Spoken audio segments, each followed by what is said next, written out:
Well, okay, so it's Sunday. We're on lesson 102, the workbook of A Course in Miracles. I share God's will for happiness for me. And I noticed in the first paragraph he uses a particular word. He says, you do not want to suffer. I mean, who really wants to suffer? And yet suffering seems to be something that's part of what humanity considers the human or universal experience here. And so it's been justified, it's been justified since the beginning of time as having some value. And this lesson is really going to, in a sense, challenge that. It's going to challenge all Christian ideas that suffering and sacrifice have offer anything whatsoever. It's going to challenge any ideas and any other systems of spiritual thought or traditions that claim that suffering is good for the soul because it makes us stronger. Which would give suffering a causation that it doesn't have, and I believe it even addresses it that way here. It says that suffering is without a cause, so therefore you suffer over nothing, and nothing is accomplished, which is definitely, not a traditional understanding of suffering, and yet within the theoretical framework of A Course in Miracles, when we're considering the fact that the illusion is really the absence of reality and the seeing of the opposite of reality in the place where reality actually is as a hallucination, we begin to understand that within the egoic framework of the illusion, which is the consciousness that we utilize in order to think that this is life, suffering, which is such a large part of it, needs to be taken into consideration and be accountable for. Otherwise, it would be this huge anomaly that has no justification whatsoever, and that's exactly, in a sense, what this lesson is saying. But he uses a particular word: you do not want to suffer. You may think it buys you something, and most of us do. Most of us think that suffering, that's why we sacrifice. It's even interesting, in the Catholic Church they call the Mass the sacrifice of the Mass. As if Jesus sacrificed something for us in order to pay for the sins that many of us have yet to have committed. And that sense of Jesus sacrificing his life for us, is like the sword of Damocles over our head. So nobody wants to get too happy, because being too happy would be a denial of suffering as having any value. And what is life unless you can suffer? What proves life here more than the fact that we all suffer? Yet the opposite is true. What proves life is of God, more than experiencing happiness as the totality of the reason for our creation by our Father. I mean, why would someone, just think of it yourself, just take a look at it yourself. For any of you who are parents out there, or prospective parents, or even have the ability for a second to think without utilizing the past and the justifications that we've utilized for the past as a light to guide our thinking to, which is the nature of A Course in Miracles. Just think for a second, if you were to have an offspring, what more would you want for him than to experience perfect happiness all the time? Now, in the world of duality, people would say, well, how would you know you're happy unless you had the ability to be unhappy? But why would you even want to be unhappy if the state of mind or the condition of life is one of joy and the extension of that joy in everything you do? It's hard to imagine a life here that way, and yet God in his eternal goodness and infinite wisdom created us to share his will, and his will is for perfect happiness, because his will is a totality, it's a singularity. We're not trained here to think in terms of totality and singularity. We're here trained to think in partiality and division and the duality of separation. And yet this is saying that I share God's will for happiness. I share God's will for happiness for me. God's will is what happiness and joy and eternal life is. And that will has no opposite, because it is a totality and it is a singularity in that sense. So anything that it begets must be begotten as part of that totality and that singularity. And if we are God's will, then we share his will with him for perfect happiness, and the demonstration of the acceptance of that will is the realization of the shared will in experiences of perfect happiness, and the ability to not lose that joy and that happiness, because the truth is, in a singularity, in a totality, there would be nothing to challenge it. There would be nothing against it. There'd be nothing against God's will.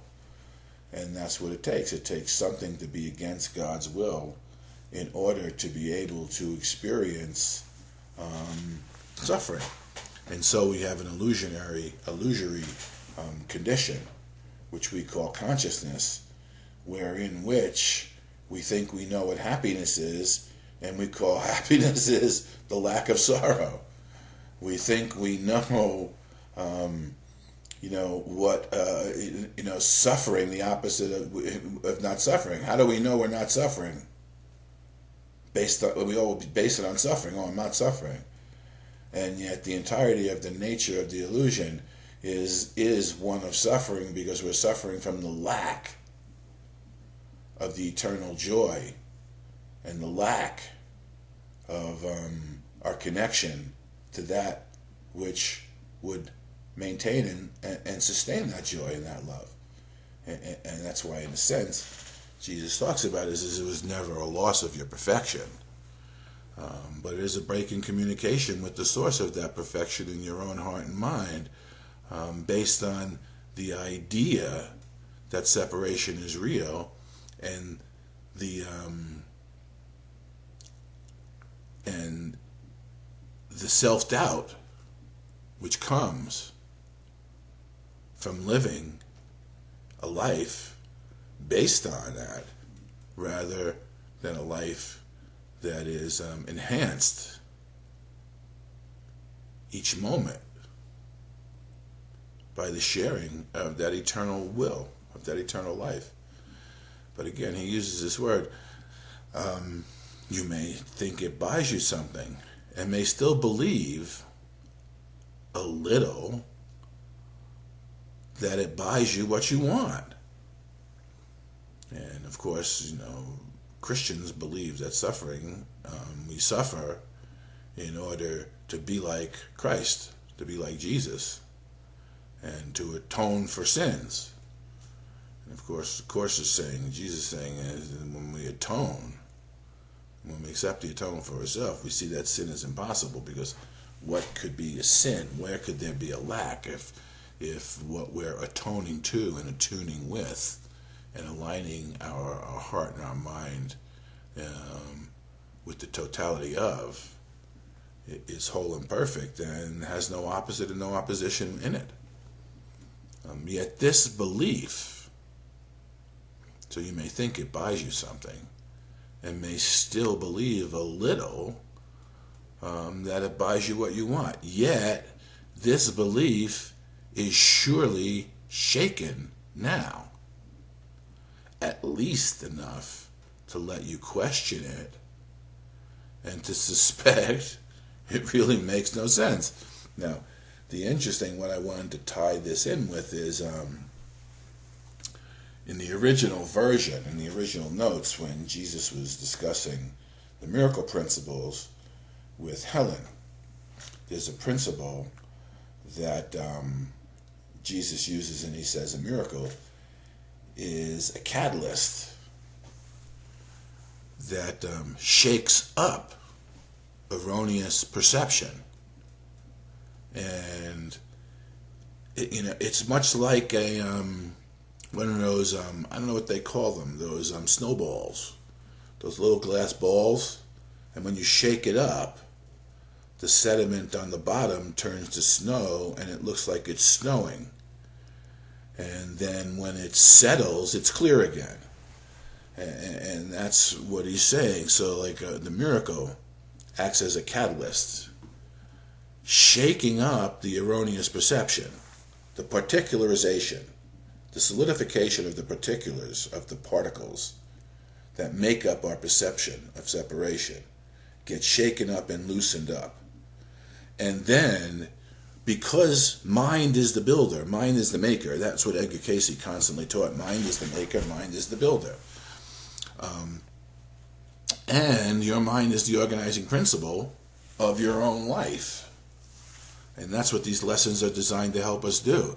Begin each day, the morning and the afternoon, the morning and the evening, and throughout the day, reinforcing the idea and allowing our life to be aligned with the will of God, and allowing our day, our thinking of how we go through the day, to be organized by the thoughts that we are now using to learn the lessons that are brought to us by Jesus in the Course of Miracles. So, yet this belief is surely shaken now. So it's shaken up. And now, when this idea all of a sudden comes to us, I share God's will for happiness for me. Okay? Now, the perceptions, the particles, the particulates of perception, having been shooken up enough and bouncing in around us, when we make this decision, and eventually that's what he's going to talk about, when we make this decision, it allows those particles to reformulate in a way that can demonstrate that this is true by organizing our perception around this new idea, so that we can see the truth of the idea in the mundanity of our daily life. So I think it's interesting. And yet this belief is surely shaken now. I think the word got changed in later editions of A Course in Miracles from shaken to broken, to breaking up erroneous perception rather than shaken up. And you can see, and for me, this is one of those indications where the Course is always in a sense holistic. It's a whole document that ties everything together. So when we use the word shaken, it reminds us of the miracle principle. A miracle acts as a catalyst, shaking up erroneous perception and allowing it to snap back into place in a new order based on this new organizing principle that is telling us that I share God's will for happiness for me. Now, our perception is beginning to get organized around the truth of our creative reality and the will of our Creator, so that we can begin to see more readily and experience the power of our own thinking in order to be able to align and converge with that singular will, as well as having a principle that we are allowed to go back to when once again things get shaken up in our life. If you remember the rules for decision, and how to decide how to organize your day, what it says is when you can always go back and start your day anew at any moment in time. The day that you're living in has nothing to do with the time that the clock is telling you. The day that you're living in always begins right now, right here, right now. So if you're going through your day and perhaps you've lost your connection, you've lost your experience of sharing God's will for you, which is perfect happiness, which is happiness. That new organizing principle in our loss of it shakes up our perception. And yet, once again, we can start anew simply by doing these exercises every hour on the hour for 5 minutes, allowing ourselves the constant reorganization of our perception around organizing principles that are in line with the will of the Father, rather than are in line with the will of the ego, to be the distraction from the truth of who we are, and therefore allow us to continue to suffer rather than experience joy. So today we will try to lose its weakened hold still further, and to realize that pain is purposeless, without a cause, with no power to accomplish anything. It cannot purchase anything at all. Obviously, it can't purchase anything at all, and it comes at quite the price within the world of space and time as well.